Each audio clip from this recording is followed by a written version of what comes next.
అందరికీ నమస్కారం. ముఖ్యంగా ఈరోజు నిన్న మనం ఒక వీడియోలో చెప్పాం. ఏ విషయం? చంద్రబాబు లోకేష్పై ఆధిపత్యం తీసుకున్న వల్లభనేని వంశీ మాజీ గన్నవరం ఎమ్మెల్యే అని మనం చెప్పుకున్నాం నిన్న. ఆ వీడియో కూడా చాలామంది బాగా చూస్తూ ఉన్నారు. అయితే ఇక్కడ నిన్న వంశీ ఆధిపత్యం తీసుకోవడం ఏంటి, పొద్దున్నే అరెస్ట్ అవడం ఏంటి అనేది అందరిలోనూ ఒక క్వశ్చన్ మార్క్ ఉంది. ఇక్కడే ఒక వంశీ ఒక తప్పు చేశాడు. 88 మంది మీదగా టీడీపీ పార్టీ ఆఫీస్ ధ్వంసం చేశారు, దగ్ధం చేశారు అని కేసు నడుస్తుంది. అందులో 39 మంది మీద ఎస్సీ ఎస్టీ అట్రాసిటీ కేసు నమోదు చేశారు. ఎవరు? సత్యవర్ధన్ అని ఒక ఎస్సీ కుర్రవాడు, టీడీపీ పార్టీ ఆఫీసులో కంప్యూటర్ ఆపరేటర్గా పనిచేసే వ్యక్తి ఈ కేసు ఇచ్చారు. అక్కడ లోకల్గా ఉన్న పార్టీ నాయకులు ఎవరు ఇవ్వాల కేసు, ఆఫీసులో పనిచేసే ఒక ఆపరేటర్, కంప్యూటర్ ఆపరేటర్తో ఇప్పించారు ఈ కేసుని. అయితే వంశీ గారు చేసిన పొరపాటు ఎక్కడ నుంచి వచ్చిందంటే, ఈ ఆపరేటర్ని కూర్చోబెట్టి మాట్లాడి కేసు విత్డ్రా చేపిస్తే సరిపోతుంది, అది నయానో భయానో అని. ఆయన ఇన్వాల్వ్మెంట్ లేకుండా జరిగితే వేరే రకముండే. ఆయన కూడా కోర్టు వద్దకు వెళ్ళినట్టు, కోర్టులో కారులో ఆయన కూర్చున్నట్టు ఈ సీసీ ఫుటేజ్ ఆధారాలన్నీ వచ్చినాయి. దాని మీద ఎప్పుడైతే గవర్నమెంట్ అలర్ట్ అయింది, ఎప్పుడైతే సత్యవర్ధన్ వాంగ్మూలం అది అఫిడవిట్ సబ్మిట్ చేశాడో అప్పుడు గవర్నమెంట్ అలర్ట్ అయిపోయింది. అసలు ఏం జరుగుతుందని పోలీసుల మీద పైనుంచి కిందకి ఎంక్వైరీ వెళ్ళింది. దాంతో పోలీసులు తరోగా ఎంక్వైరీ చేస్తే వంశీ కారులో ఉండి అతనితో నచ్చజెప్పి భయపెట్టు, నిర్బంధించో, బతిమాలో ఏం చేశాడో తెలియదు చేసి అతనితో ఆ స్టేట్మెంట్ ఇప్పించారనేది అభియోగం. ఈ సత్యవర్ధన్ అనే అతను కోర్టులో కేసు ఇచ్చి అతను వైజాగ్ వెళ్ళిపోయాడు. ఈ కుర్రాడు కనపడలేదు ఏంటని చెప్పి వీళ్ళు ఊరుకోరు కదా పార్టీ వాళ్ళు, వీళ్ళు మళ్ళీ వెళ్ళి ఇంటికి వెళ్ళి అడిగారు అందరూ. తల్లి మా అబ్బాయి కనపడలేదండి. ఆ తల్లితో కేసు పెట్టించారు, మా అబ్బాయి కనపడలేదని.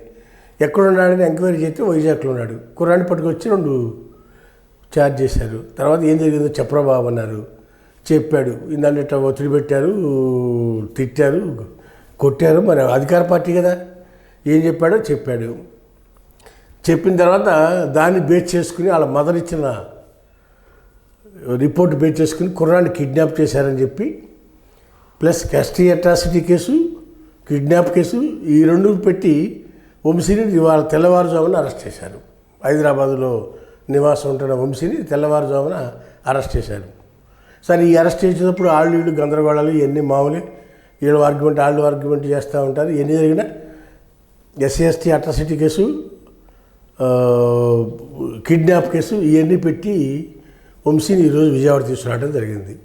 అయితే ఈ లోపుగా వంశీ మనుషులు ఉంటారు కదా, వాళ్ళు యాంటిసిపేటరీ బెయిల్ అప్లై చేశారు. ఇంతవరకు బెయిల్ రాలా. మరి బెయిల్ వస్తుందో రాదో తెలియదు. బెయిల్ రాకపోతే రిమాండ్ 14 రోజులు. అయితే ఇక్కడ వంశీ ఈ కేసులో తొందరపడ్డాడేమో. అది ఏం జరుగుద్దో, ఆయన 71 ముద్దాయిగా ఉన్నారు పాత కేసులో. సుప్రీంకోర్టులో స్టేలో ఉన్నారు. పాత కేసులో ఏ గొడవ లేదు కదా, దాంట్లో స్టేలో ఉన్నారు, ఇబ్బంది లేదు. ఇప్పుడు కొత్త కేసు వచ్చింది. ఏదో చెప్తారే, ఏదో చేస్తే ఏదో అయిందని. ఆ సామెత ప్రకారం ఒక వంశీ టీడీపీ వాళ్ళకు ట్రాప్లో పడిపోయాడు అనేది అర్థం అవుతా ఉంది మనకి, తీరా లోతుగా ఆలోచిస్తే. ఏది ఏమైనా వంశీ స్వయంకృత అపరాధమే అనేది ఈ సందర్భం మనకు అర్థం అవుతూ ఉంది. ఆ కుర్రాన్ని పెట్టి బెయిల్ అఫిడవిట్ వేయించడం ఇవన్నీ కాకుండా ఉంటే, లాంగ్ రన్లో కేసు స్టేలో ఉన్నాడు కాబట్టి అరెస్ట్ చేసే పని ఉండదు. లాంగ్ రన్లో తేలినప్పుడు తేలుతుంది. కొద్దికాలం పోతే వాతావరణం వేడి హీట్ తగ్గుద్ది. తగ్గినప్పుడు అప్పుడే విత్డ్రా చేసుకునేవాడు ఆ కుర్రాడు. తొందరపడ్డానేమో అని అనిపిస్తూ ఉంది.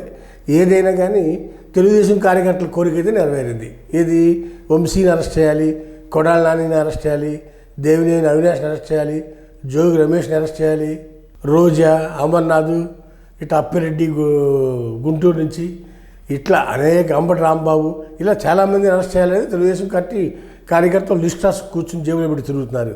ఈ లిస్టులో 1 by 1 అందరూ వెళ్ళి స్టేలు తెచ్చుకున్నారు. ఇప్పుడు వంశీ ఫస్ట్ అరెస్ట్ అయిన పెద్ద లీడర్గా చెప్పొచ్చు. ఏది చూద్దాం త్వరలో ఏం జరుగుద్దో. హాయ్ ఫ్రెండ్స్, మా ఫ్యూచర్ టుడే ఛానల్ చూస్తున్నందుకు చాలా థ్యాంక్స్. మరిన్ని లేటెస్ట్ వీడియోస్ కోసం వెంటనే సబ్స్క్రైబ్ చేయండి. అలాగే ఈ బెల్ ని కూడా రింగ్ చేసేయండి.